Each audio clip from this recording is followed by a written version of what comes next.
Did you have a brain tumor for breakfast? Well, who the hell else are you talking to? Talking to me? I'm funny how? I mean, funny like a clown. You know? I'm Peter Venkman. We all go a little mad sometimes. Man that doesn't spend time with his family can never be a real man. Yeah. I'm kind of a big deal. First rule of Fight Club is do not talk about Fight Club. Yeah, baby. Baby ones.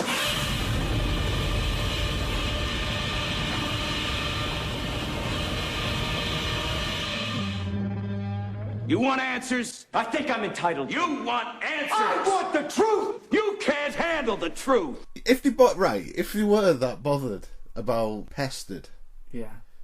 you'd make sure that was removed, wouldn't you? Well, they did change the address. They tried to change the address when the first tenants after the Defoes moved. Oh, not the Lutz. When they moved out, they did change the address of it, so it was kind of a private location that only post offices knew about. Right. And pizza delivery guys. So yeah, but that obviously didn't deter people from knowing exactly where it was. And I think to be honest, it probably goes in waves. So we're here in Amityville, New York. Yeah. And we're kind of gonna be joining up with this tech group of savvy ghost hunters who know the area, and they've given us a few pointers of where to look. But really, you know, we were really here to kind of talk about the film Amityville Horror and to talk about ghost films. Because what's interesting, you say Amityville now is not a town. No. It's a house. Much like Vietnam is not a country, it's a war. Interesting. Yeah. You know what I mean? So we need to... I suppose 112 Ocean Avenue is not a snappy title. No. The 112 Ocean Avenue Horror is not as snappy as the Amityville Horror. But that's the one thing that I thought about was that, you know, that the actual title of the film is the Amityville Horror. It's the kind of house they don't build anymore. A relic of a time when the world wasn't in such a hurry, when there was still time for a little charm and elegance. It has stood empty for a long while, and at the price, it is a bargain. For a growing young family, it is almost too good to be true. What do you think? I love it. James Brolin, Margot Kidder, Rod Steiger in the Amityville Horror.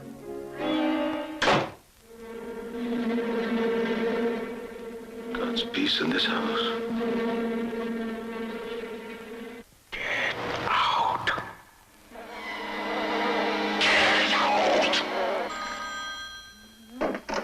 Hello?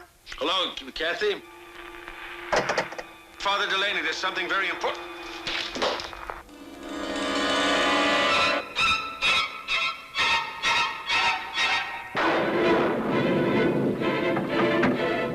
Mommy, I want to go home.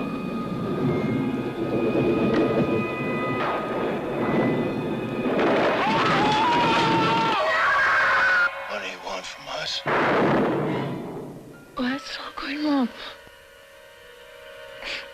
We have to do something.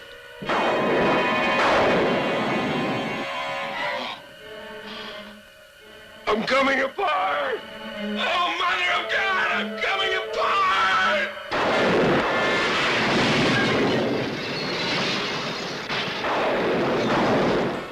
28 days after the Lutz family moved into their dream house, they were running for their lives. What happened to them is an experience in terror you will never forget, and you will believe in the Amityville Horror. From the best-selling book that made millions believe in the unbelievable, the Amityville Horror.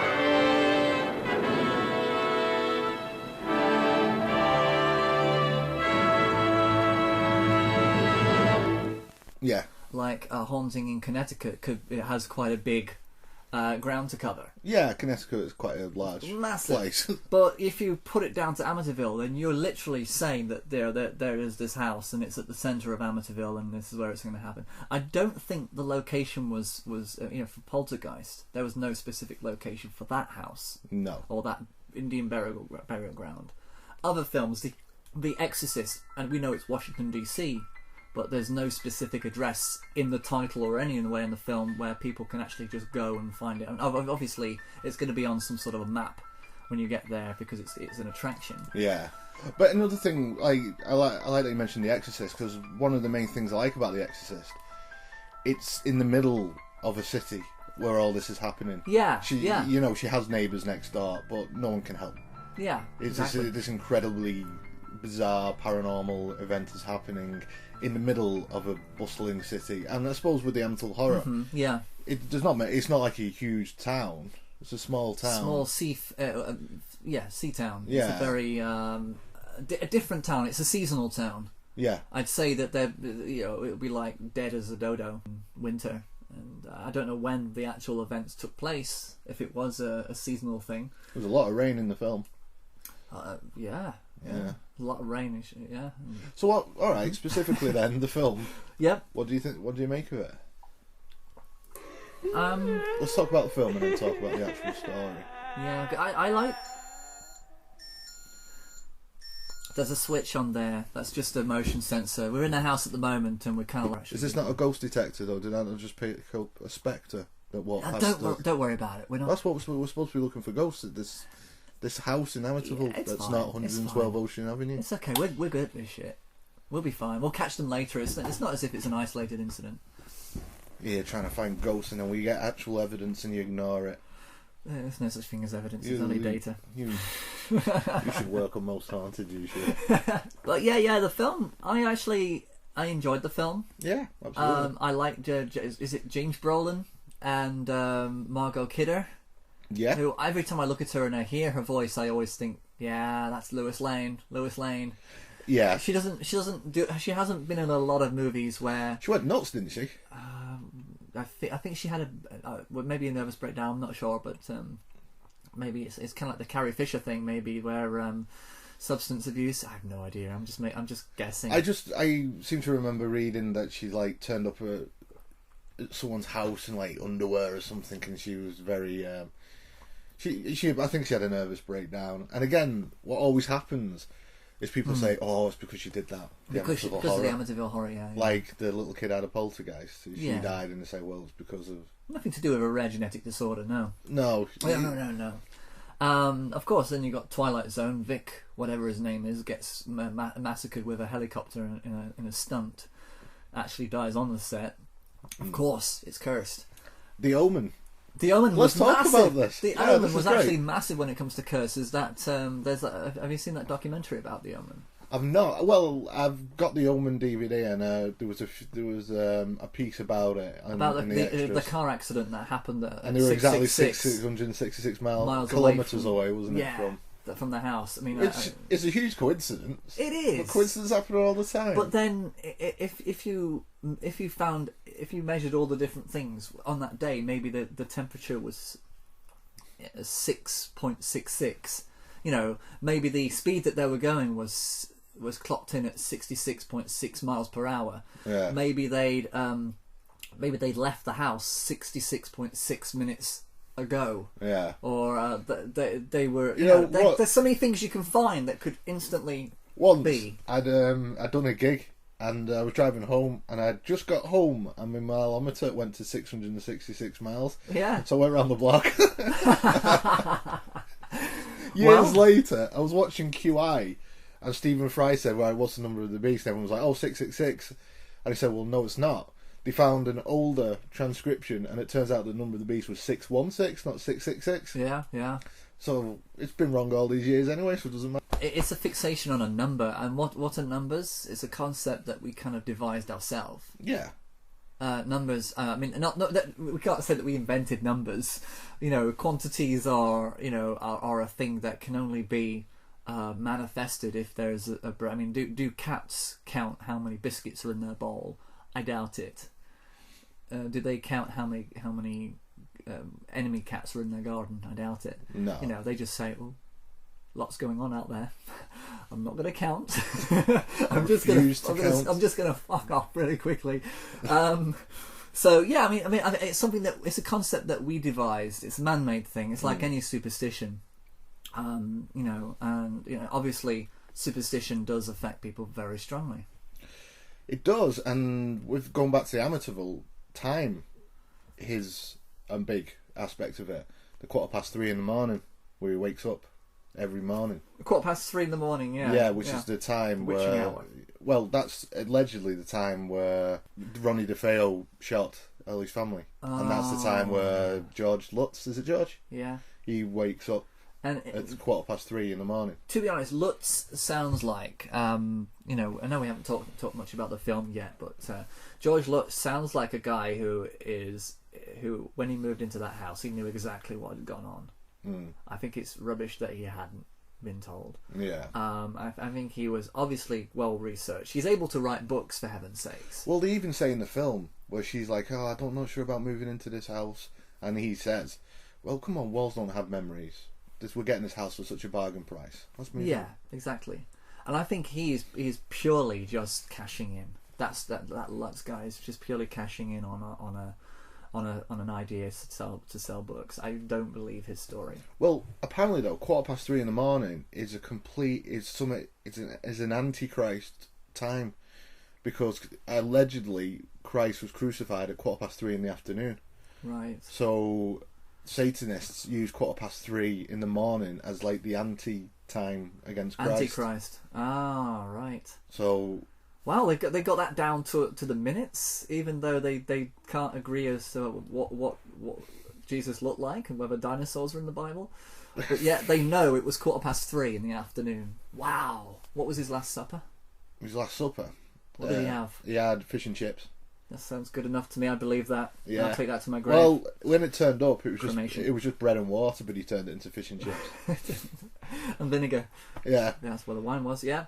The Last Supper painting is shit. Oh my god. Yeah, that's quite a statement. You wouldn't eat like that. You'd be around and everyone would be having a laugh. You wouldn't be like that. Yeah, that to be honest, everyone doing, you know, and then everyone's sitting around and Christ is doing the arms thing. You think what you do with your arms? Well, I just want to put my arms out. Well, I'll put my arms out. You can't put your arms out. That's a top table for a wedding. He was at a wedding. That's what it was. He was at a wedding. Yeah. Sorry, doing a lot of moving here. Don't worry, it's a very squeaky chair in a very squeaky house in the middle of Amityville, New York. Yeah. Kimmel, he did this great thing. He was asking stoners like questions that they just didn't know the answers to. Yeah.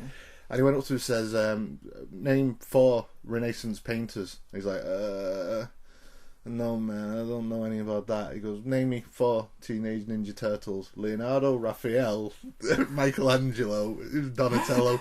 Genius, so good. Oh, I loved it. That is hilarious. It's really good, man. Brilliant. Clever. Yeah. That's smart. I like that. So, the film. Yeah. So, there is no... I'm a bit jet lagged because of getting to Amityville, so I'm a little wired. Of course, yeah, no. It's the Japanese crackers that they serve on those KML flights. Yeah, what do you think about this? We're getting abducted. Yeah, the week before. I had no... 2 weeks before. I had no... Because we're putting the stand-up one and then the week after. Oh, I thought we were kind of storing those for winter. I don't know. For when we're cold. For when we're cold and when we actually have the guts to actually do the stand-up at the end. Anyway, yeah, sorry, yeah? Yeah, well, I wasn't jet-lagged at all. No. But going to America, I am. It's weird, isn't it? Anyway, I don't know what they did to us. Oh, yeah, tiramisu. Yeah. Yeah, right, focus. Focus, yeah. The film. There's I actually put out feelers to Alexandra Holzer because Hans Holzer was her father. Yeah, he was the author of the book about the Defoes and the book that the second film was based on. Yeah, The Possession. And I saw that as well. Yeah, I don't know if Hans Holzer would have been quite so proud of that film, but yeah, that's an interesting point. because I'd watched the Amityville when I was probably about 13, and it scared the bejesus out of me. Yeah. And then when I watched Possession, it scared me even more. Yeah. Because as a kid, I had the actual concept of being possessed by something to make is terrifying then to me. Kill your family. I don't even go that far ahead. Maybe I'm even... just selfish, but I mean, just the idea of being taken over by another entity. So being forced to eat a custard cream is just enough, you know. Yeah. By awful. Eat the custard cream. Yeah. Drink that tea. Oh, it's I too don't hot. like tea. I don't like tea. Murder your family. Okay. Well, it's a horrifying thing, but and it's no joke. But I recently went back to Amityville: The Possession. Yeah. And it's a very bad film. It's not like the first one. I mean, the first one had a lot of weight to it because of the performances were good. Yeah, very. The children were very good in it as well. Yeah, I found that you find that children are hit and miss in films. The majority of the time, however, the casting of children in horror films is amazing. Yeah, and they seem to, they seem to know how to find the right children to be in these films, and they freak you out more than the adults. And because it's been done to death now, but the little girl who has this imaginary friend that the audience know that friend's not imaginary. Yeah, of course, yeah. And and you're just talking to him, saying, I love that part where she's like, I can't remember what she calls imaginary friend, but she doesn't like that imaginary friend doesn't like George. It was Jodie. The real film was Jodie, but in the new film, because in the second film they don't call them the Defoes, they call them Marcellas. Yeah. So I can't remember the names because it's all changed around to protect the people.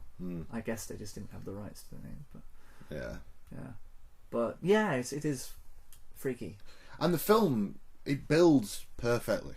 The first film, yes. Yeah, it really does. It's they really put time and effort into making a genuinely creepy film. And that's the thing about when you look at Dark Skies, you can as we reviewed earlier. I mean, they had the thing. They tried to do the same thing, building it up, but instead of bees, they had birds. Instead of they have the same concept as Poltergeist with all the furniture. Even though that seems to be a very odd thing for an extraterrestrial to do. So they're kind of stealing from the horror, the ghost genre, which is the Poltergeist genre, which didn't make sense. I think they just wanted to put all the things that they liked about, Birdemic, of course, is a definite inspiration for. I mean, The Birds is a definite inspiration for the bird scene, and of course, but absolutely, you've made a really good point there, because Dark Skies is Amityville. But with extraterrestrials. Ghosts, it is. Yeah. So it's a very you can tell that films don't have the originality anymore. And this back in 1977. I mean, obviously they've had The Exorcist already. 79 this film. They've had The Exorcist already. They've had Rosemary's Baby. Yeah. They've started to get into all these B-movie horror films that would have been kind of filtering through from all those different films. Of course, The Innocent was out long before then. That kind of, I think, was the start of all the real kids. The creepy kid horror. Yeah. But really, nowadays, it's so oversaturated, so overblown, and anybody who has a camera, the first thing they think about is, let's make a horror film. And unfortunately, that's why I find it very hard these days to kind of latch onto anything that's believable. Luckily, there's always the exception, and we do have one in our midst when we talk about Borderlands. Yeah, we'll get to that. But Amityville. Well, there's a lot. So tell me, Andy. I think we've discussed the film. Tell me a little bit about Amityville, the place, because it's a beautiful place. It is. I think that's weather. kind of why it might have been such a huge deal, because it seems to be one of those places where everybody knows each other. Yeah. So a new family moving into Amityville, everyone would know, there's a new family moving in. Yeah. And like you said, it's a seafaring town. I would imagine a lot of its money comes from tourism. Yes. That kind of thing. But I was, I mean, that's what Alexandra Holzer said about, because I listened to one of her conversations with Mike Roberts. Just to say, sorry, in a 2010 consensus, there was a population of 9,522. That's not a lot of people at all. No, but it's very spread out, Yeah. and there's lots of water canals and well, not canals, but water geographically. Rivers. I mean, it's a small town, and Alexandra Holzer said in a conversation with Mike Roberts that people are sick and tired of the Amityville horror house being the only thing of interest. Yeah. But there is, it has a history. It does have a very, very deep history, and it is a very, very old town. It was founded when? The 1600s is when settlers first came to it. But it wasn't originally called Amityville. No, it wasn't. It was called Huntington West Neck South, which doesn't sound as catchy. I mean, if the film had come out and was called the Huntington West Neck South horror.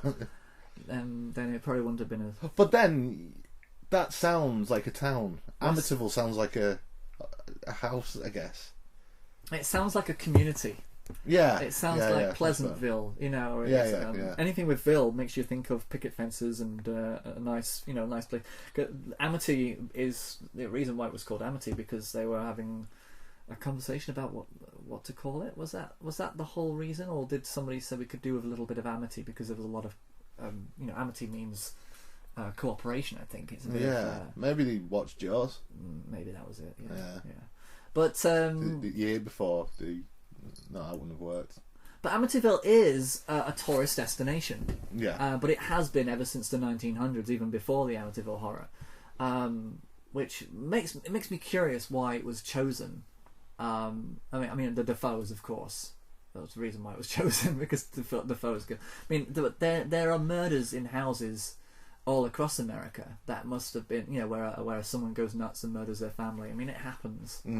Probably more frequently now than it did before, because everybody's got it in their mindset because of media and mass media culture and but apparently in the 1900s it was a very popular tourist destination because it has very large hotels and large homes. So the rich and famous used to flock there. Annie Oakley was a popular guest at Amityville. Right. Yeah. So and a Baldwin was born there, wasn't it? Alec Baldwin was born in Amityville. Al Capone had a house there. Well, that's the place to move to then, isn't it? Will Rogers also lived there. He had a house there too. Right. So I mean, it's but you can call out any town or city in America, and somebody famous would have been there sometime. But you can see why it became such a big thing. By the 1970s, it changed.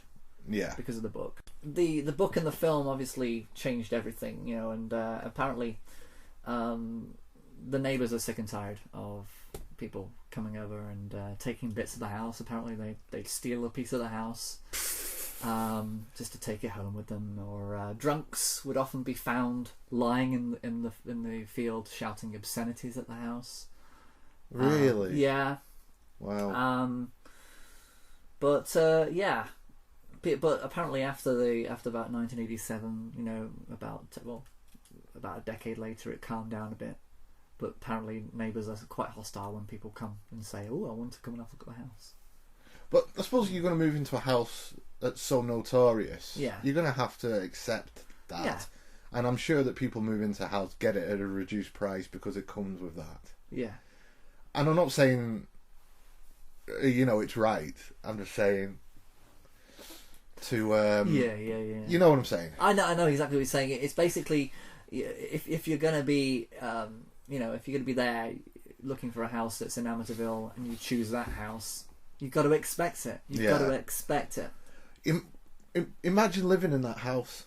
If you've got a time, any specific time where you're the only person, like your family's out and you're the only person in that house, whether you believe in the paranormal or not, you're going to be freaked out. It's a huge house. You're on your own in that house. You know what's happened. You must have read the book. Yeah. Imagine reading the book in the house. Do you know what? I actually read The Shining in a hotel. Silly man. I was a night porter in a hotel, and I was walking corridors and checking. And I thought, I'm going to go Come read The play Shining. with us, Stephen. It was great. Come play with us forever. I like to do things that kind of it's like watching 13 Days whilst flying over Russia in a plane. That was I like to kind of experiment with that. I read Jaws whilst being eaten by a shark. Wow. Rule of 3, man. Rule of 3. Yeah. The first is okay, the second is okay, the third is always absurd. Yeah. So really, I mean, there's not a lot to really say about Amityville. I mean, it's you know, it's a good film. I think it's a good film. It's generally it's creepy. I mentioned the soundtrack that like a child. There's always something freaky about kids singing. It is, and Poltergeist took that as well. Yeah. But the thing is, the innocence. Well, again, I think that film set that up. Yeah. Because that melody in that film, God, that was sung so beautifully and so creepily. Yeah. But right, let's talk about the real Amityville then. Do you believe that they experienced paranormal events, or do you think it was completely made up to make money out of a book? Yeah, I want to think that it was completely made up, because there were already rumours before the Lutzes moved in to say that there was, you know, possession. Because the thing is, if you I don't know, it's in the Bible Belt, right? I would say that they would be religious. Yeah. So anybody who shoots their family. In fact, the film sort of goes. Yeah. They obviously invite a priest to the house, don't they? That famous scene. Yeah. We go when he's trying to bless the house and all the flies come on him, and then that voice. Get out. Get out. Get out. Oh, yeah. That's a creepy scene. It is creepy. Yeah. Yeah.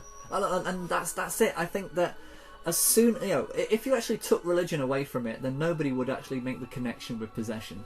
The idea that people cannot fathom the notion that somebody would kill their own family. I mean, that is an unfathomable thing to think about. Something else must have controlled it, because they don't want to think that could happen to anybody. Well, he still says, is he still alive, Lutz?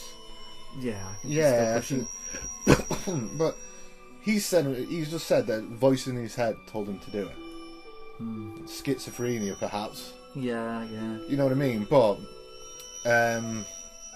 what I find interesting about the night he murdered them, he went while they were sleeping and shot them while they were sleeping. And yeah.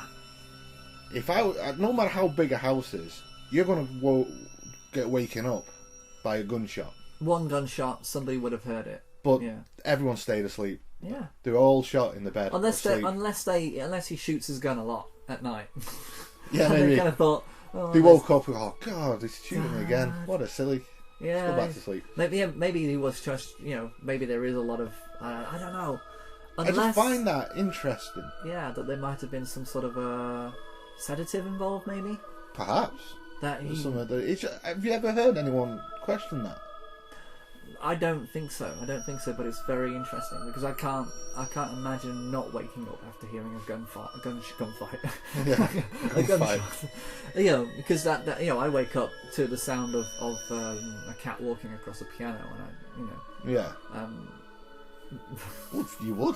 I did. I do. Absolutely. You know what I mean? So that's a very interesting point that you've actually pulled out there, because if it seemed to be such a premeditated thing, then it sounds like that there could. I mean, did they do a drug toxicology examination of all the victims? Was there some sort of a chemical involved? Yeah, exactly. Or was it simply, you know? I don't know. I mean, how do you sleep through a gunshot? I don't know. Yeah. But, you know, and then the reports of the DeFeo. Ronald DeFeo, that's it. Yeah. Have you read the book?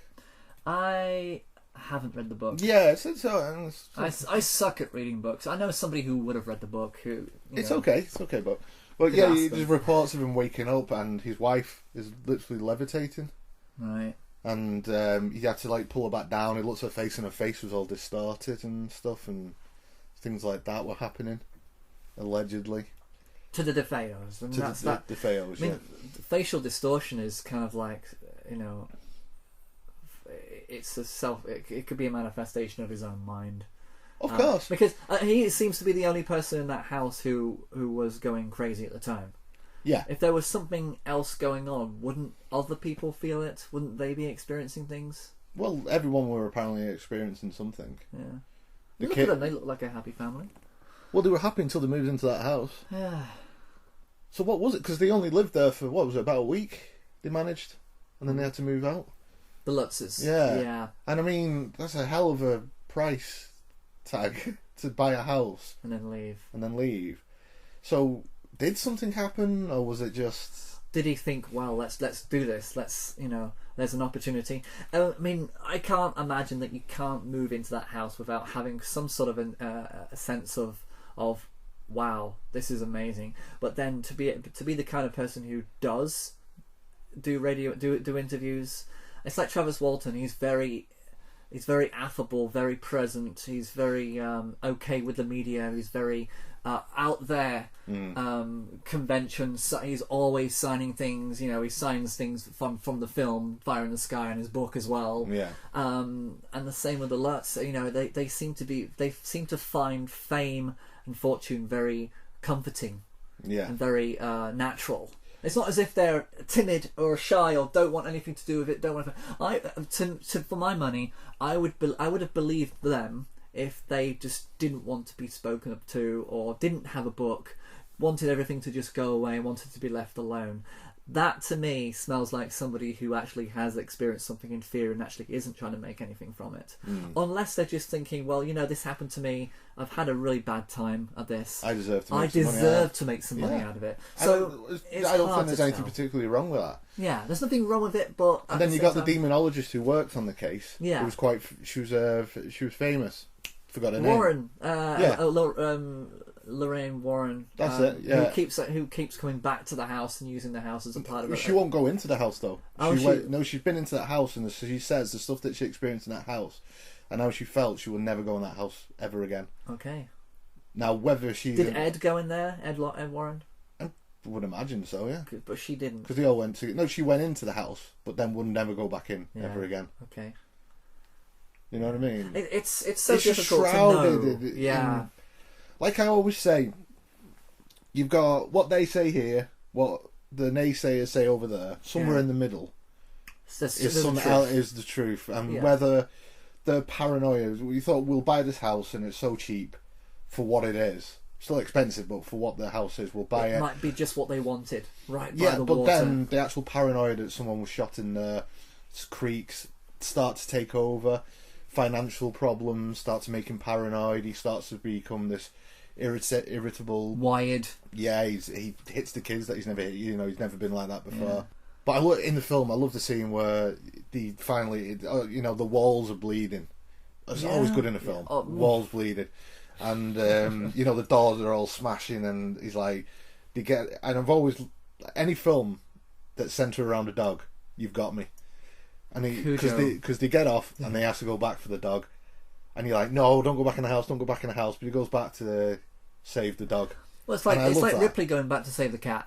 Yeah, love it. Yeah, I love that because it seems to be forget about the cat, forget about the dog, but no, because it shows that they've actually got a heart beyond human need, that their heart is bigger than that even pets are important to them, and I think it's always a strong motivator. I never question that. Yeah, I'd go back for the cats. Yeah, and it was where he goes down the stairs, doesn't he? And he goes through the stairs into that big sort of vial of blood, doesn't he? And he's trying to get out of it. It looks like the dog's attacking him, but the dog's actually trying to help him out. And he gets the dog. What? I actually thought the dog was possessed. Oh, did you? I thought there was kind of like that ambiguity at least. Well, I'd say so, because I always thought the dog was trying to protect, because the dog was always trying to get into the cellar all the time, up to the point where scratching and making his paws bleed, wasn't it? He was always trying to get into the cellar, and you just remind me now the scene where they actually smash down the wall and make it down there when the friends have come over to visit, and a friend gets possessed. What's going on? You all gone mad, George?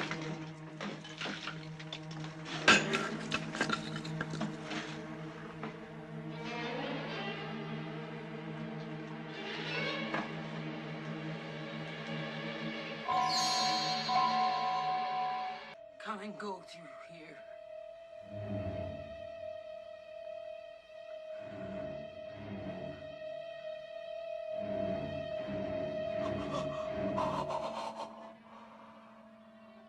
Fire. know well. It's the passage to hell.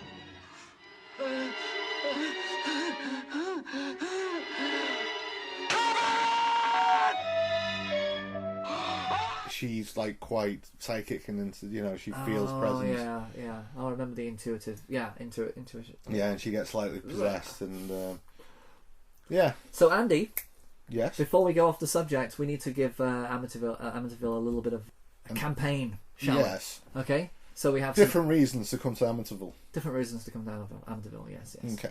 Reason number 1. Burger's Brother Camera is a long-established photo and video supply store for all your photographic needs. With friendly, knowledgeable staff who understand that photography doesn't begin and end with digital. They also provide everything from darkroom supplies to stargazing equipment. They also do an impressive job of photo restoration, handling everything from blow-ups to slides, with additional facilities for transferring your old videos to discs.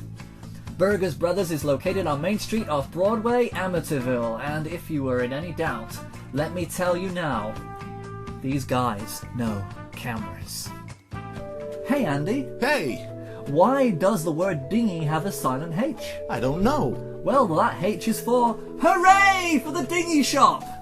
The Dinghy Shop is a family-run business renting and selling kayaks and sailboats, providing moonlight excursions and a family atmosphere with all dedicated service and expert guidance and advice. Andy, tell me about your experience at the Dinghy Shop. I bought my first kayak, a Hurricane Aqua Sport Phoenix 140, there in 2005. And returned this past summer to buy another Sit on Top, a tandem perception tribe for my wife, and I too enjoyed together. We couldn't be happier with the level of service and as the value for money. That's right, and as Andy very eloquently told us there, that the Dinghy Shop know their products and will go the extra mile to make your visit and purchasing choices that much more memorable. You can visit the Dinghy Shop at www.dinghyshop.com, or if you're in Amityville area, head down to 334 S Bayview Avenue, Amityville, New York 11701 for your sat nav.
Well, yeah, I think one of the first real sort of, would you say, psychological horror? Definitely is. I mean, it's a 1961 black and white film with Deborah Kerr, and apparently the headline of the poster was "You'll get the shock of your life." But back in 1961, that probably would have been quite a profound film. It still stands up now. It's still It's all I about. felt creeped out watching it absolutely. now. I thought I'm going to be able to watch this at night because it's black and white and it's old. Yeah. It's not going to scare me, but it didn't so much scare me. It just kind of plays with you. Oh yeah, and it's the music that plays with you. It's the stuff. It's the music, and it's the mastery of the stuff you don't see. Yeah. The thing that's lurking in the corner, you don't see. Brilliant camera work. Yeah. Shadows. Oh, fantastic. And I find that Jack Clayton is one of these unknown directors who really, really knew how to do modern film. I mean, if you're looking at 1961, it was all Showtimes and gangster pictures, They were kind of just breaking out of the studio system slowly. Yeah, and dialogue was always... There was, like, no breaks between dialogue. Yes. Did you get what I mean? So, like... Scene starts, scene ends. Yeah, and be like, hey, little Johnny, why are you so late? I'm so late, Daddy, because I've just been in some sort of thing. Oh, yeah, that's right, little Johnny. Well, you should have told me you were going to be late. I told you I was going to be late, and there was no gap. There was no, like, normal speech wasn't like that. No. You know what I mean? You'd be like, right, little Johnny, why are you late? Oh, I'm sorry, Dad. That's the way a normal speech is, you know. Hang on, I'm concentrating. You know, yeah. They'd have moments of just, But the innocence is like... It's more like Taxi Driver. Yeah, the innocence is really well executed. It's real. You feel it's a real situation. Exactly. And it has a lot of influence that I can imagine that this film... but it's not talked about as much as, say, like Rosemary's Baby, which is kind of like being said to be the horror film that started off the whole, fear of the unknown, horrors, the horrors at home kind of situation. But this really, this is it. This is so much more. I absolutely love this film. Yeah, based on a book called The Turning of the Screw. Which is a really, very good book. That's a popular book. I've heard of that. Yeah. Who wrote that? Henry James, damn it, Henry James. Yeah, Henry James. But yeah, I was surprised by it because I'm not only surprised by the way that the film made me feel, but surprised that I hadn't actually seen or heard about this film before. Nobody's in the history of talking about film has anybody said, "Oh, The Innocents, you should watch that. Have you seen it?" I would never have known about this film if it weren't for my friend Matt. Yeah. Who I think it was when he was living in Cambridge. He just got this black. I was like, he wanted to put it on. I was like, oh, black and white film. I want to watch that. I want to watch a good horror film. Well, boy, was I wrong. Seriously creeped out watching it, thinking, wow, It blows you away when you find films that nobody actually ever talks about, and you're like, oh, this is mine. I can actually use this. It's like the film Experiment in Terror. Nobody ever talks about that film. Right. I find that a very effective psychological thriller that makes, but we'll hopefully be able to look at that. Well, that's weird because I've never seen that. And you've never seen The Innocents, still recommended it to us. So there we go. We can pay it forward, pay it back. Pay it forward, yeah. Is a film. Yeah, for ones of I'd rather just you show me yours and I'll show you mine. Okay, let's piss and see which one goes furthest. Let's play that. But they really play on the kids' performance in it. Yeah, fantastic. And we've already said that casting in horror films, when it comes to children, it's impeccable, and I don't see many films where they get that wrong. But this is basically the benchmark that says these kids can be creepy. It's not all chitty bang bang or Mary Poppins. These kids can be in a film like this, and they can be effective. Yeah, and especially they really play on that pseudo-sexual thing. Very well. Like when a little boy kisses her in the mouth and stuff. And but that's a very theatrical thing. Well, I think a lot of that, the aspects of that, came from Truman Capote. Yeah, his input into the script. He wanted to really hone that in. Yeah, it's the there is an actual expression for it. The Oedipus. It's the Oedipus complex. Complex, yes, that's it. Where it's the Hamlet who falls in love with his mother. And it's a very, because she's a mother figure. She's not necessarily the mother, but it's still that unusual. Because I was actually surprised by that. Because it's like, this is 1961. Damn it, they can't show that. Yeah, I mean, it's seriously ahead of its time. Ahead of its time, yeah. And the actor, the boy especially, he seemed like he was an adult in a child's body. A poem. What shall I sing to my lord from my window? What shall I sing, for my lord will not stay? What shall I sing, for my lord will not listen? Where shall I go, for my lord is away? Whom shall I love when the moon is arisen? Gone is my lord, and the grave is his prison. What shall I say when my lord comes a-calling? What shall I say when he knocks on my door? What shall I say when his feet enter softly, leaving the marks of his grave on my floor? Enter, my lord, come from your prison, come from your grave, for the moon is arisen. Well, that's kind of the point of it, isn't it? But amazing, yeah. And I think that horror films work best when kids are involved and the adult is scared of the child. Yeah. All the way up to 2014 is the Babadook. Yeah. She's terrified of her own kid, and it's such a great dynamic to have within a film. The layers that come from it. Yeah. You just don't know where to put yourself when you see that, because you don't know what you could do in that situation yourself. It just seems like an impossible situation to be able to deal with. Yeah, a child. She's being terrorised by a child. Yeah, by not only a child, but the night terrors, the creepy noises, the bangs on the door. But I find it astonishing because a lot of films that have children in, when outside of the horror, you always kind of know where the writers don't understand how children speak or how they say things, because they seem to just come up with things that a child wouldn't say. Classic example of that, James Cameron's Aliens. This is when Newt kept on coming up with her amazing one-liners that a child would never say. Yeah. Such as, there it goes. Oh God! She said they come out mostly at night. Mostly. I get what you're saying though. Oh, you know what? I'm struggling because I know that there's more lines. She says some profound things in that film that obviously is coming out of a writer's mouth, not a child. And the beautiful thing about a child being possessed by an adult is that the writer doesn't have to worry about that. Yeah. Because it's all about the child actually being able to deliver the lines. Yeah, I think like when you talk about sci-fi, you have to come from the perspective of what a kid would actually say, but in horror you don't. No. Because what is creepy is the kid is saying stuff that a kid should not be saying. Exactly. That's my point. Yeah. That's my point. Thank you for recovering my... You're welcome. My sloppy Gillespie pizza pie of an expression. So, yeah. Truman Capote, writer. Budget was $430,000. That's astonishing. It is, but what would $430,000 be now? Well, a lot.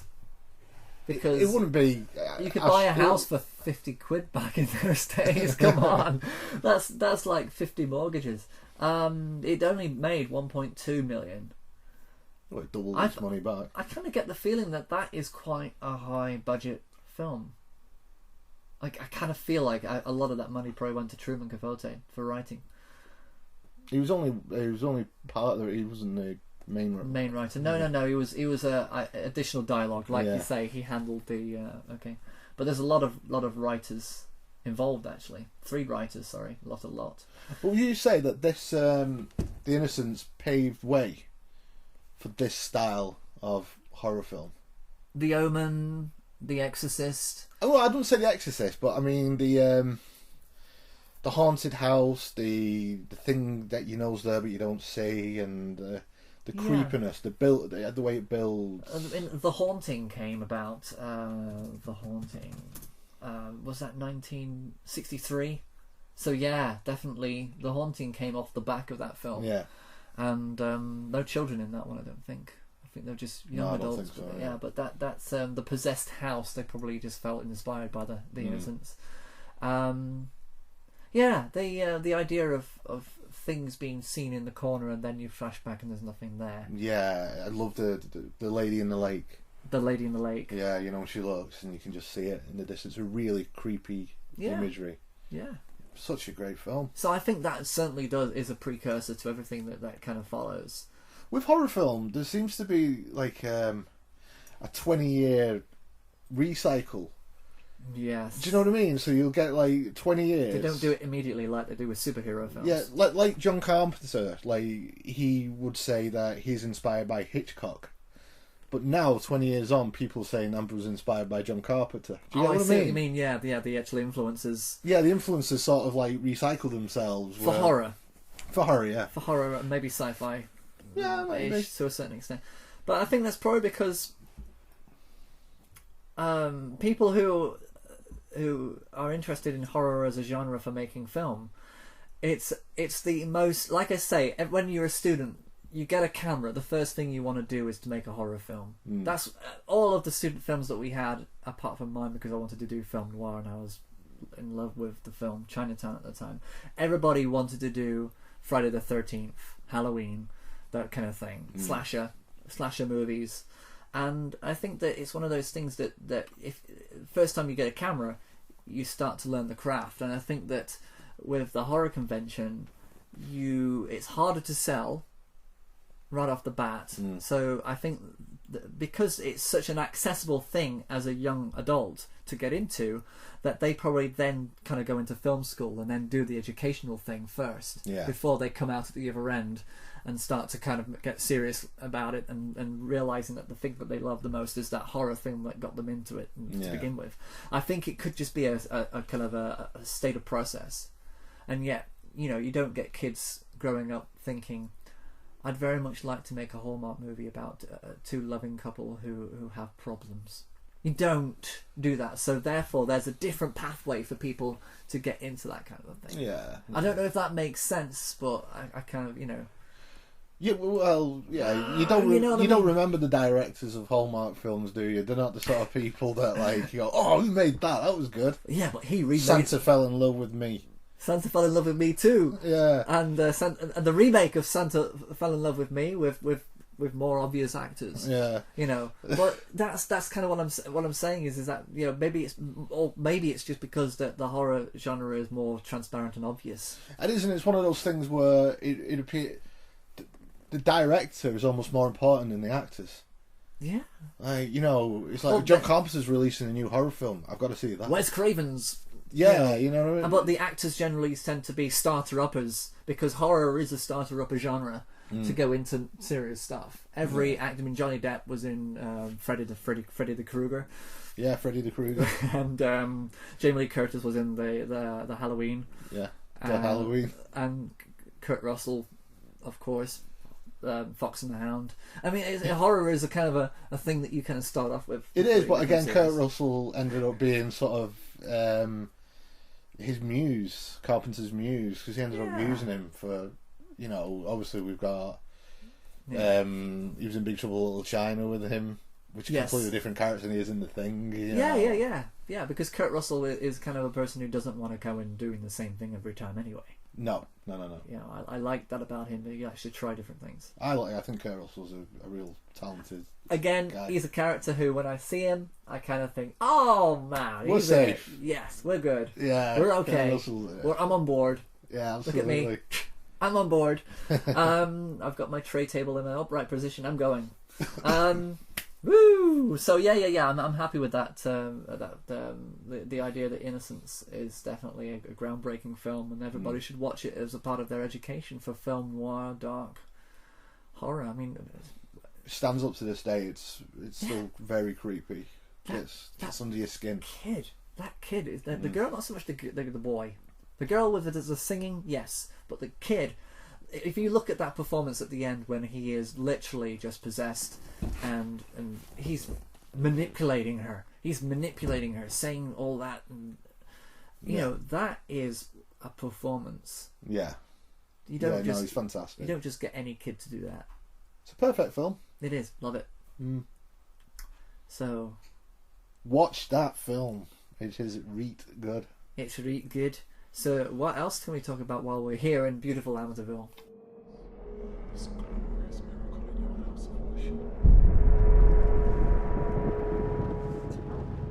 Yeah, ask this fellow here. He looks like an agreeable local bumpkin type. Hi, can you tell us where the church is, Randy? Yeah, it's a big pointy building with a spire on top. Please be quiet. Now we're going to examine the altar. Here's the crucifix. Must cross-check crucifix against video footage. Deacon, what we saw up there was not normal. Was not normal. As I was walking down by the Royal Arsenal, early the morning, the warm was the day. Please, show yourself again.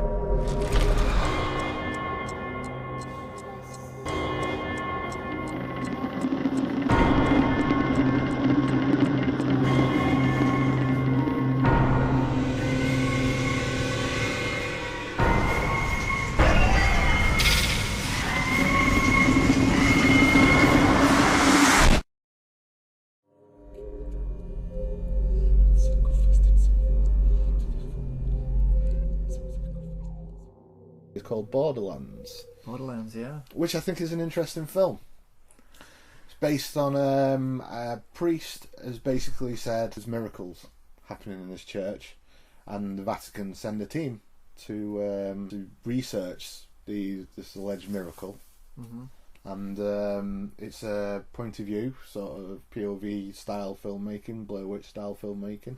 Yeah, found footage. Yeah, found footage thing, which people would say is getting old, but I kind of enjoy it as a genre of filmmaking. When done right. Yeah, when done right, and I think that's the thing. I think people lean to it because they think that it's a inferior form of filmmaking, that there isn't a lot of skill involved. But like you say, if done right, if you're able to watch a film like that and actually not be aware that the cameras are not quite how they're supposed to be, like they were in Apollo 18, like they were in the honeymoon film, not the honeymoon film, the wedding video. I don't know if you've seen that one. No, I've not seen that. Awful. Was it Rufus Hound? Was it Rufus something was in it? And the comedian? I don't think is he a comedian? Is it him, the comedian? He always has like a moustache that comes down like that. Kind of, I think it's him. Yeah. He's a good comedian. But the film's basically about a man who's his ex-wife is marrying, and he's the best man at the wedding, and he's going to video it, and it's basically about him ruining the wedding. Right. But okay. He's basically it's not found footage because nobody died, but it's just he does a video throughout the whole thing. But then you kind of start to get a bit of an omnipotent camera angles that don't seem to make sense, and everything seems to be conveniently placed. And the thing is, the characters on the film have to be blissfully unaware that the cameras are there, otherwise they'll be constantly saying, just turn it off. Yeah. But in Borderlands, they kind of got used to the cameras quite easily because it was a part of the investigation. It was a part of the process. And the Vatican has said we want every little thing filmed to see if documents to see if anything happens. So there were these kind of head cameras, which then gets away from the angle that you would say in Cloverfield. Put down the damn camera.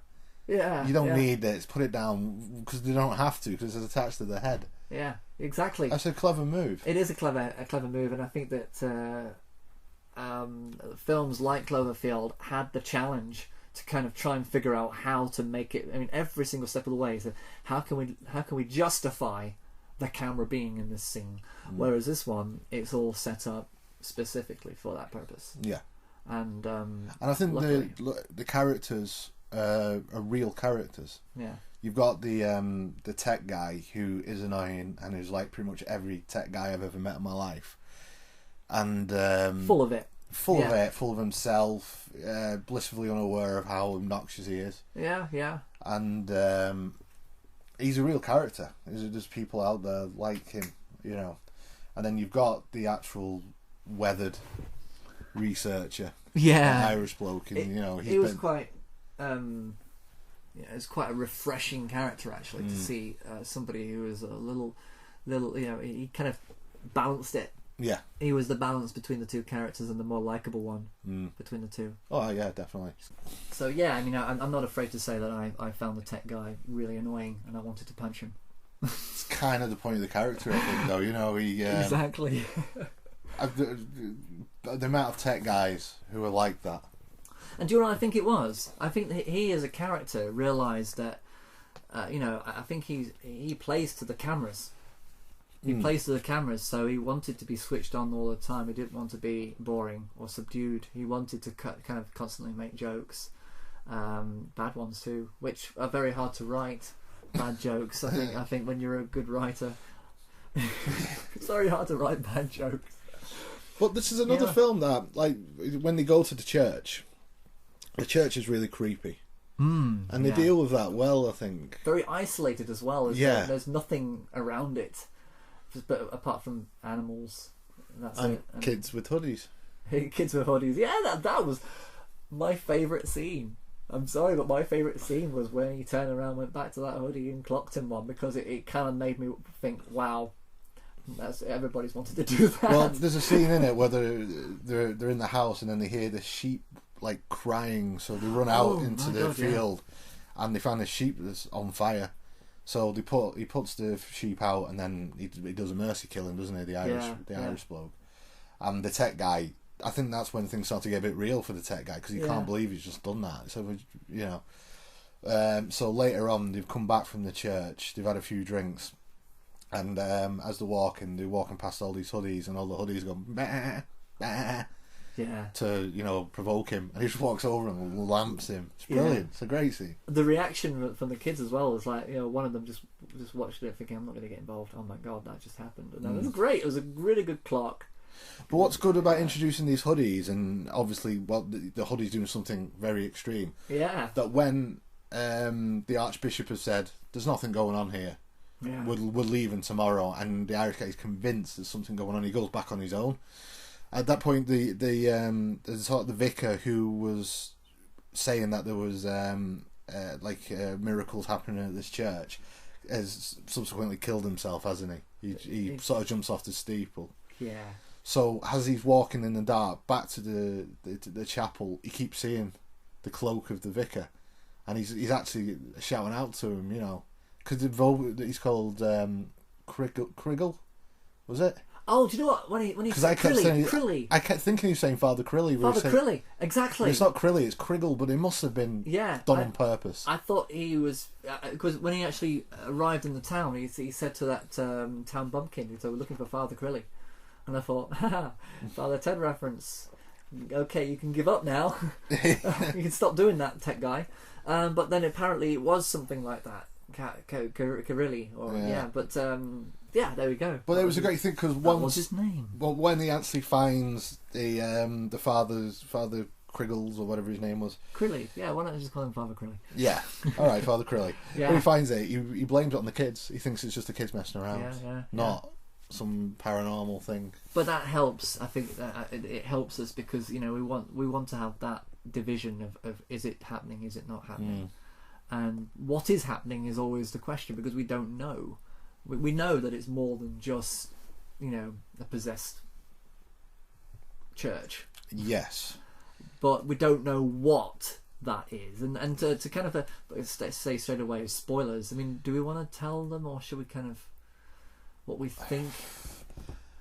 I think spoilers. Yeah, so if you haven't watched the film, watch it now. Because what really is a serviceable horror film that plays on the Paranormal Activity style of filmmaking, where they've got locked off cameras, you see different cuts, like you see obviously the Christ being crucified thing falls down, you see things moving, you hear bangs, and it's all been done before. Yeah, it's all been done before, and actually the falling of the Christ figure marries up with the image of the falling priest off the tower as well. They happened pretty much in the same. They did, yeah, that's right. Yeah, so they did use kind of like the symbolism, coincidental. Yeah, but we sort of find out that this church has been built on a pagan. Was it a pagan temple? Yes. And a lot of it plays on the idea that paganism and Catholicism, Catholicism took a lot of ideas from paganism. Yeah. And I think it's not really discussed, but it's approached a little bit. It's subtly approached within the film. But what is a serviceable film, and it's got some decent scares, nothing you haven't seen before. The ending is like nothing you have ever seen before. Yeah, because it takes on it's a completely different beast, and I'm not saying that lightly. Yeah. Because because once they got down there, I kind of had to look at the corner of the screen because I thought they're gonna throw something at me any moment now, and I'm gonna be off guard, and I don't like being off guard. I like to be prepared for my scares. Yeah, but then I don't. So yeah, there's parts in it. Yeah, because you're only seeing what they're seeing. They've got a torch, and it reminded me of the scene in Twin Peaks: Fire Walk with Me when they're going through the woodland, and all you're seeing is the torch going about, and you can just see. You're literally only seeing what they can see. It's like playing a computer game. Yeah, to me, it's like that fear when you're walking around a computer game and you don't know what's going to come out. What happens? The researcher, the Irish researcher, he finds behind a bookcase a doorway. Yeah, and he's about to go down there where he hears loads of noises and shouting coming from the stairway, and it basically scares the hell out of him. He runs back home. And behind, there's three of them. You got the tech guy, the researcher, and then this archbishop who comes later on a plane. Yeah, and he's obnoxious. Oh, the guy with the glasses on. Oh, the first one. Yeah, he's just a bishop. I didn't like him at all. He's an obnoxious. And I felt that he was a very wooden character and a very wooden performance. They could have played more on that because there was a point, wasn't there, when he actually rings up the Vatican to say there's something literally happening here, and then you just see the bishop sat in the dark in the kitchen. Yeah. You could have worked more on him, but I think the filmmakers might have seen that he's not very good. He's not a very good actor. So we'll not use him much. I didn't like. I saw that and I thought, well, he's kind of throwing me a little bit out of the film, but I don't care because But that's probably why they got rid of him. Maybe he was supposed to. Maybe they fired him. I don't know. It just didn't. It seemed as though that he left the film and the bigger guy came in with the big white hair. Yeah, because there was a strange scene where you don't even see him go. They couldn't wake him up. Look at his ear, and blood had come out of his ear. Yeah, and they said, "I'll just leave him." Just leave him. I mean, it doesn't reek of being bad filmmaking. It reeks of thinking, "Oh, we've introduced this guy, and I really don't like him, but I can't really cut him out of the film." Exactly. It's like having a TV series and having a character that you can't do anything with, so you just basically write him out the story. Yeah, I think that they did that with this character. I feel as though they wrote him out and pulled somebody else in and says, "Well, I'll finish the part off that he did." Yeah. But I'll be we want him. He's better because he plays off the obnoxious ideas and or unless the actor quit himself, and because you don't actually see him leave as well. No, because at the end when they go back to the church with the archbishop, who's going to do a ceremony, isn't he, to sort of cleanse the church. He's there. The obnoxious bishop, he's there at the time. At the very end, he's there. Oh, right, okay. But I think, when he's giving, because you don't remember, he says, "Oh, it's not even a Christian. He's not even doing a Christian sermon. He's doing something else."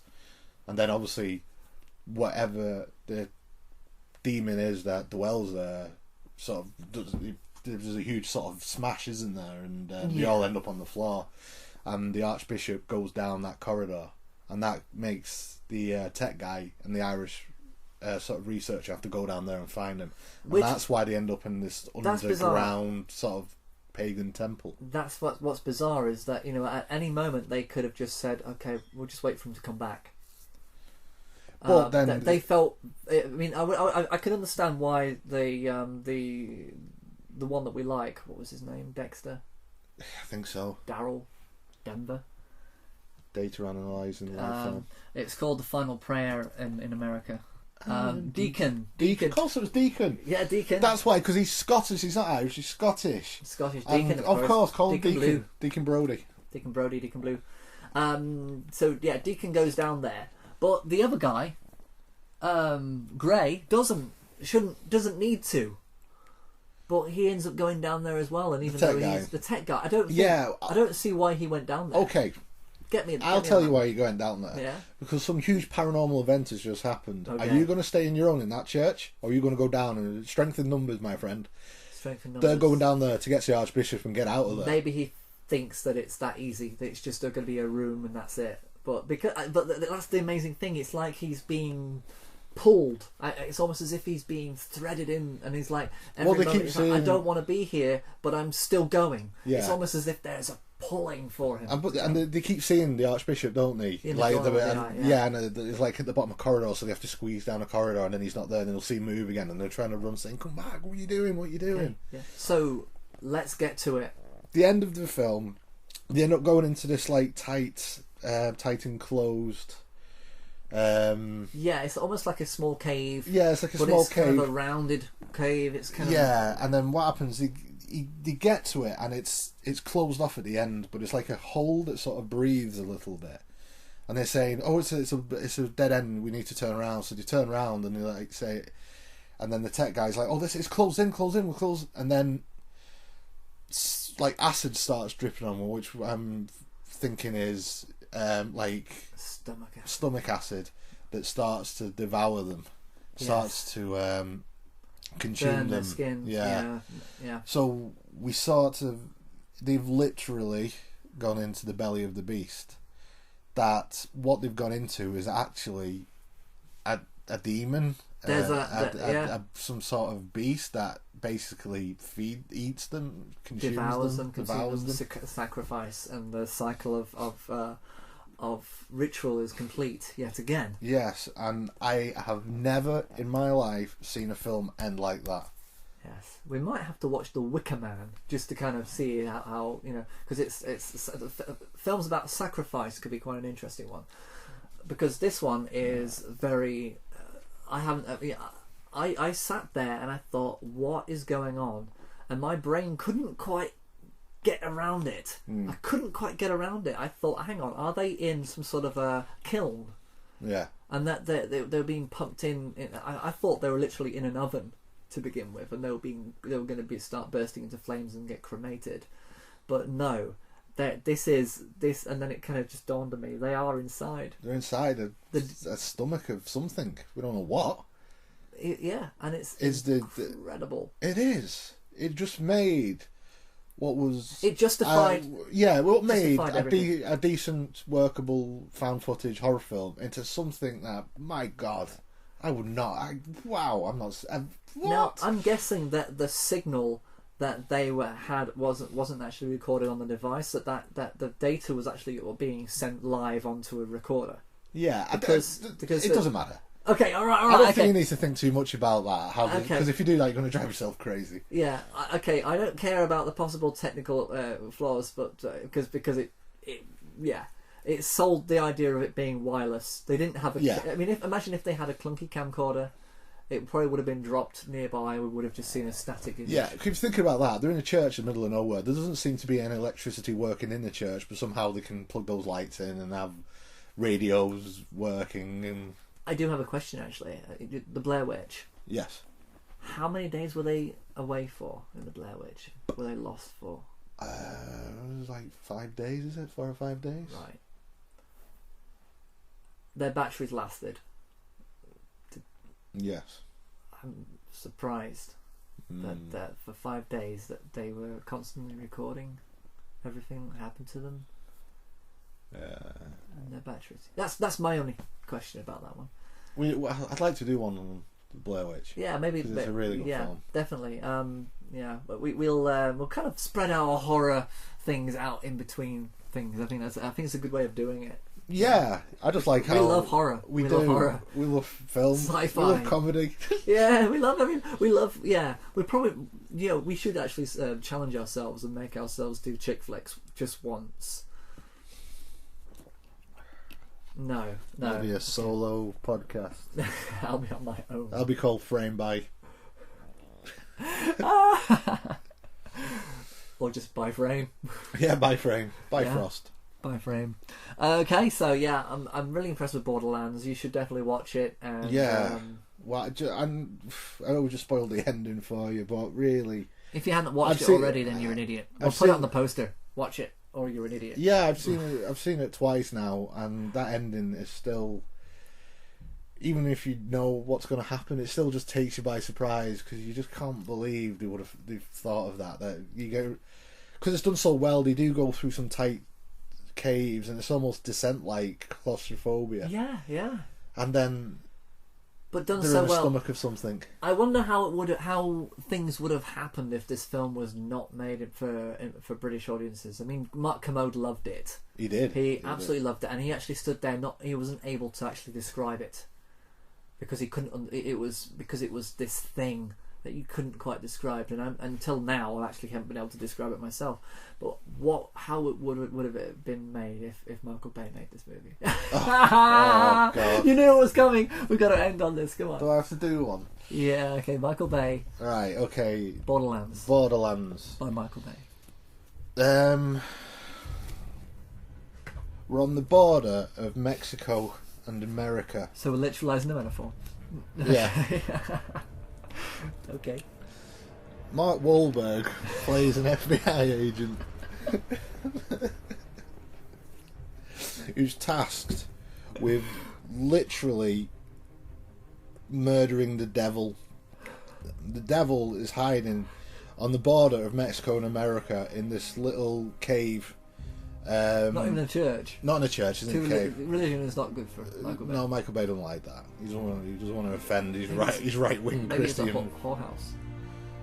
Strip joint. Strip joint, perfect. The devil lives in the catacombs under a strip joint. Mark Wahlberg is the FBI agent that goes there to literally murder the devil in the strip joint. There's Tia Leone wearing nothing. And then Megan Fox is there wearing nothing for no reason. But you don't really see her face. The camera just stays on her bum constantly throughout. Will Smith and Martin Lawrence are the quirky characters that run the strip joint. Great. Who have got Mark Wahlberg to come in. The devil is being played by Will Smith's son, Jaden Smith. Yes. And they have a fight with the devil with dildos.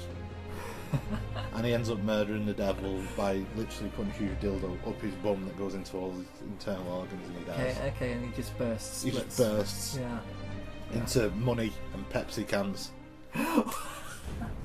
He literally combusts out, and it's just Coca-Cola cans and Pepsi cans and anything else he wants to whore himself out of. That is amazing. that is actually quite a plausible Michael Bay film. There'll be fast cars as well. They have to when they get to the. I think when they drive into the strip joint. Ferrari, yeah, is a. Yeah, that'll be the. There'll be like a huge car chase for no reason whatsoever. Yeah, it'll just be like across smashes, people die, but literally no reason for it. Yeah, he causes mayhem. And people die, and then he just arrives at the strip joint. There's literally no point. No reason. That's just there. That's the first hour. Do you know he's doing a film about the Afghan war? Yeah, I heard this. Because I put a post on Frame by Frame on Facebook about it. I despair. I'll have to watch it, but I can't see. You know, we talk Michael Bay working with reality. We talk about American Sniper, only really seeing one part. You're seeing the sort of the American point of view of it, not really going to the Iraq. Do you think Michael Bay will give both parts equal measure? I don't know how he's going to be able to film arses in a film like that. Yeah, I mean, unless he gets right under the burqa. That's what the film will be called. Right under the burqa. Right there, under the burqa. But the funny thing about Hollywood at the moment is that they are gun happy in titles. The Gunman.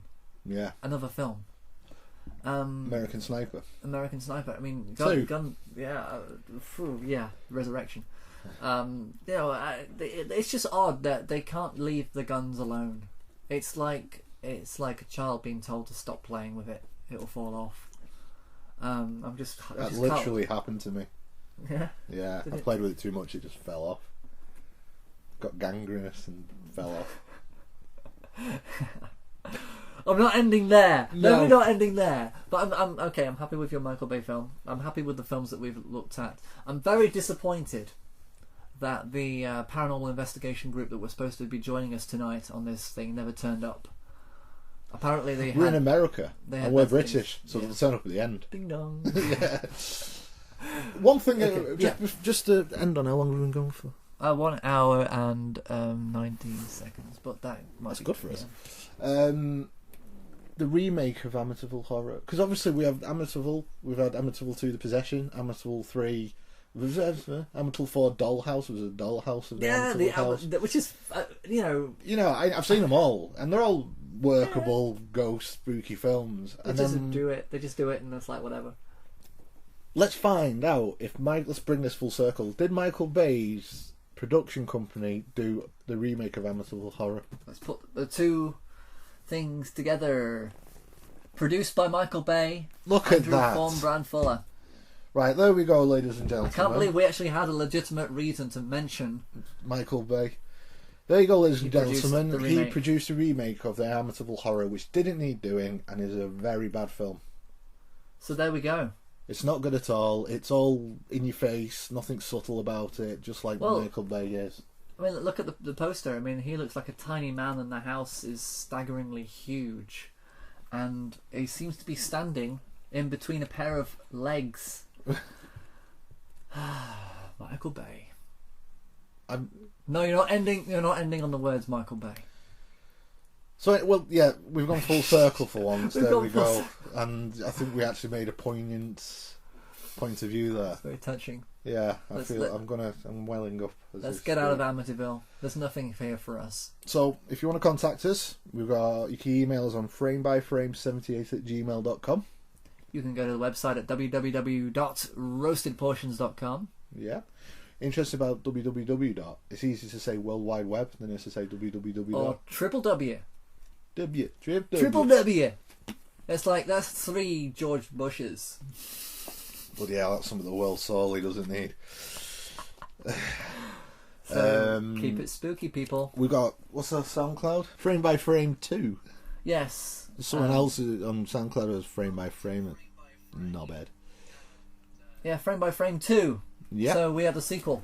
Yes, Facebook is... Frame by Frame 78. Of course it is. Frame by Frame 78. Because the other 77 were there before us. I love it. I love it. That's like Airport 77. But yeah, enjoy our other podcasts. The last one we did before this one was comedy. Yeah, UK stand-up comedy. And next week will be the comedy of America. Yeah. I think, or unless we think of something else we want to talk about, we'll talk about that. You never know. Okay, so please enjoy everything that we do. And if by the way, if you are on the Facebook page, we do say more things about film. There is also the blog, WordPress Frame by Frame, is it? That's the one. And well done for remembering. And there will be occasional extras on there. Should we forget to say anything? Yeah, and there's a Frame by Frame YouTube page which I might do a few things with. Yes, yeah, we'll hopefully be stepping up our production value. Yeah, well, I just think it might be nice to just use that for just little weird videos that we might do, and then use the roasted portions for the more gritty, all the proper frame by frame stuff. Yes, and as we're talking about possession horror films today, I'd like to kind of plug our own film. Yeah. CAC03. CAC03, which is the chemical compound for chalk. Chalk face. That is also on the YouTube channel, or you can actually find that at roastedportions.com as well. Yep. Andy acts in it. I do. And I fumble around in the dark without any eyes, with a mask on in it. And Stephen directed it. It's a serviceable. And I edited it. It's very well edited. You'll be impressed with that. Yeah, it's very well directed. Well done. Well done you. Well done you. And it's a short film, so it won't last too long. We've been trying to get it into some festivals, but people have said it's not quick enough. It doesn't. Where's the boobs and the Michael Bay stuff? Because it's a slow burner. Yeah, and that's kind of the point of it. So I'd really like feedback on it, please. Yeah, we would love some feedback, and if you think it needs improving, or it's 24 minutes long, so it won't take it's shorter than this podcast. Yeah. And one person who I took it to a festival with said to me, "Can you get it down to 4 minutes?" 4 minutes. 4 minutes. I'm like, well, yeah, I'll do a trailer. Of course I can. Yeah. Right. Anyway, signing off. Thank you very much for listening. Bye bye.